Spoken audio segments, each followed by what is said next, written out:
Jack Tomczak. That's Andrew Lee. Happy Friday. Oh. Woo! Yeah. Good morning, everybody. Today's show is produced by Lump. Oh. Up in Minnesota. That is actually Lump. At 7 o'clock, Congressman Tom Emmer joining us in studio. We were going to have two Congress people on. Chris Stewart out of Utah. He was supposed to be in town for Marco Rubio last night, was going to be on the show in person today, but he had a delayed flight, so ended up missing the trip. No! God, please, no! No! I mean, I could probably get him back, but we're not going to. Could have joined us over the phone, but we decided, some random congressman over the phone. Yes! We got other stuff we can do. Yeah. Woo. At 7:30, I'm with you. former state representative Pam Meyer will be joining us in studio. She is running for Congress in the 2nd Congressional District, one of a handful of Republicans running for endorsement. That's the race that has David Gersten in it, former Senator John Howe, some new person. I don't know. Oh, Darlene Miller is her name. Jason Lewis, former talk radio guy. I believe he was in... a while ago. Yeah, it might have been country radio, actually. I think he was a country radio DJ for many years. He was a disc jockey. Well, there's a bit of controversy there. A blogger at the Star Tribune has some audio. As everybody has said, can't go with Jason Lewis because he's been on the radio and said all kinds of crazy things. Somebody's going to dig something up. Well, somebody did. Of course. And that person was Michael Broadcorp with the Star Tribune. So he's got a piece, and he's got the... Or somebody fed it to him, one or the other. And we'll ask Pam Meyer if it was her. We'll find out. Right. Well, at least we'll listen to the answer she tells us. And everybody's super offended what Jason Lewis said, so be sure to be here at 7:30 to find out what that was and what Pam Meyer thinks Jason Lewis should do with his campaign. In the 8 o'clock hour, Ted Cruz hates the Constitution and America because he's a GD Canadian. Wait, what? I wrote that myself. Senator Cruz has weighed into the Apple FBI controversy we talked about yesterday. We've got a story on that also. Oh, my Lord, young people, what is wrong with you? We're going to do that piece we promised to do yesterday. Fellow millennials, socialism is not rad to the max. So stop it. And one of those fun video pieces that shows how dumb people are. I'll have it by then because I'll read the story again. A group went to George Mason University in Washington, D.C. and asked college students to identify pictures of Joe Biden and pictures of Ronald Reagan. And again, I know it's edited to make it look how they want it to look, but the people they have on the video couldn't do that. Yeah. I wonder how many of those things are staged. And, I mean, they're... Acting is hard, and I think you can really tell when people are faking it if they're not a good actor. I think these things are real. It very well could be. I get skeptical because you see so many of them floating around, and some of them are just beyond ridiculous. But I don't know. I don't have any evidence that they're not completely legitimate. So now there was a text exchange happening between the two of you last night that I was copied on. Yes. But what was that all about? Jack had to prove a point or something. You texted her a picture of Ronald Reagan. Yeah.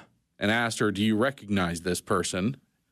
And she wrote back, I wrote back, he looks familiar, but I can't remember his name. And he's texting me as I'm falling asleep, too. That's how I do it. Yeah. And, I mean, to be fair, I wasn't alive during the Reagan administration. I know.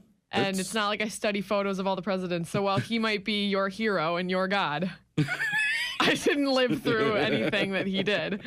So you need to cut me some slack. It's a different world that I wasn't a part of. Well, that's a good example, though, of one of the pitfalls of the Reagan worship that happens amongst a lot of conservatives and Republicans is you've got a whole generation of voting age population that, to them, Reagan is ancient history.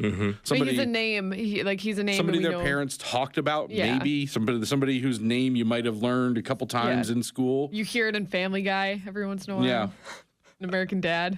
But he's not this iconic figure that represents a period of time in which they were alive that they look back on fondly, that they have fond memories of. Oh, I think that the problem with a lot of young people around my age is the biggest experience that we have with a Republican is George Bush. Right. And to us, so many like, people associate him with perpetual war. yeah, and we're told that we are supposed to dislike him.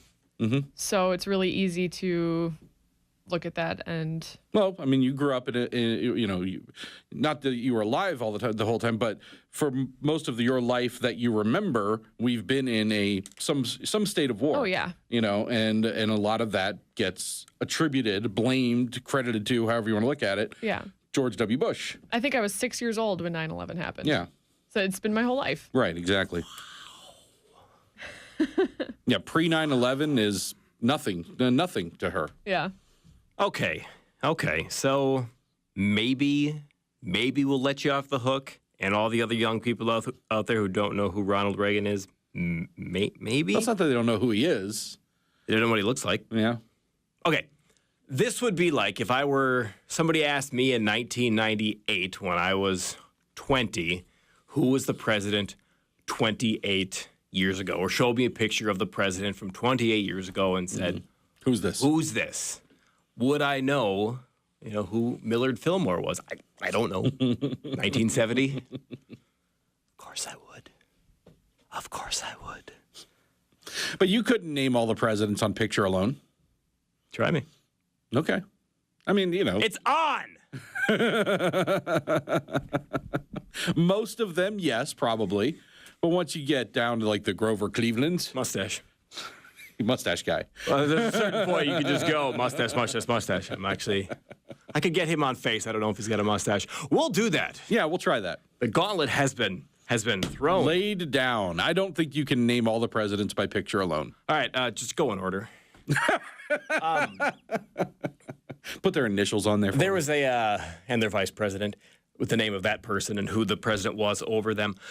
Yesterday, saw on Facebook that Hillary Clinton has a new campaign ad that has a young girl crying, tearful, because she has immigration fears. And in this video, the girl's in the audience and she's crying, and Hillary Clinton brings her up on the stage and comforts her.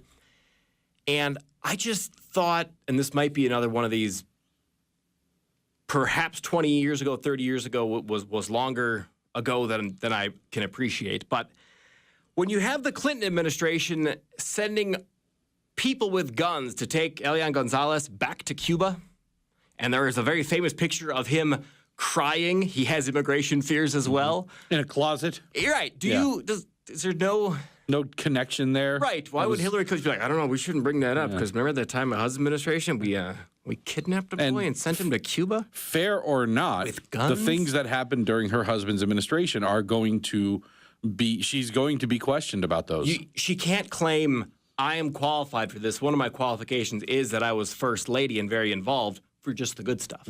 It's got to go Right. both ways. Charlie in Richfield. Good morning, Charlie. Charlie called to tell me that my education failed me. Yeah, it's going back to what, your little texting back and forth about Ronald Reagan there.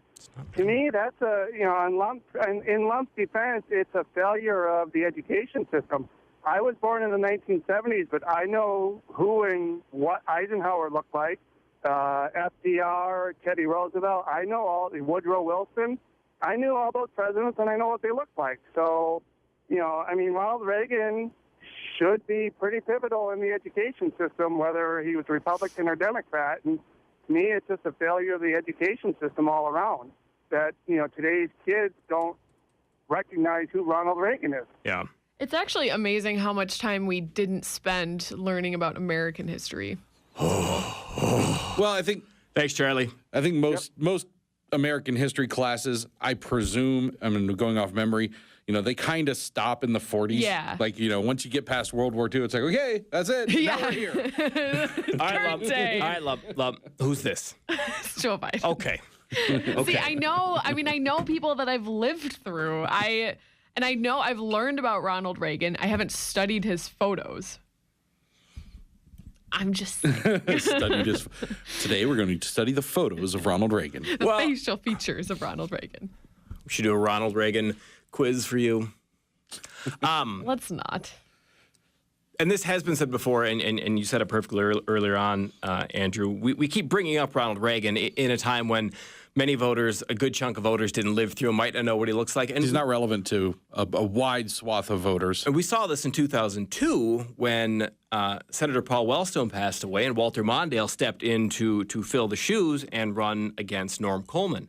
And people are thinking, well, this is Minnesota. That's Walter Mondale. He was the vice president. I mean, that's amazing. He's a big deal. Well, many voters were just too young to know anything about him, what he looked like, anything. And he lost. Mm-hmm. There you go. Yep. All right, boss Got to man. stop focusing on what happened 30, 40 years ago. Do you remember that B movie actor? Got to stop focusing on the way things we wish were still the way they are. You know, got to stop focusing on nostalgia. That doesn't win votes. Well, when it comes to Ronald Reagan, I think we get stuck in the remember the Gipper? That was great. And we don't look at what he was and try to replicate that. We had a president who won re-election, winning every state but this one, and we took that template and never used it again. Right. Good-looking, natural communicator who's an actor. And who was optimistic. And who sold a message of optimism and sold a message of the greatness of America. You know, and that message resonates. Yeah. And we haven't had that for a long time. I'm sad. All right, boss man, what's the top of the news bag? There's a story in the Star Tribune, pressure mounting for Sunday retail liquor sales in Minnesota, plus an update on the superdelegate situation between Clinton and Sanders. Super.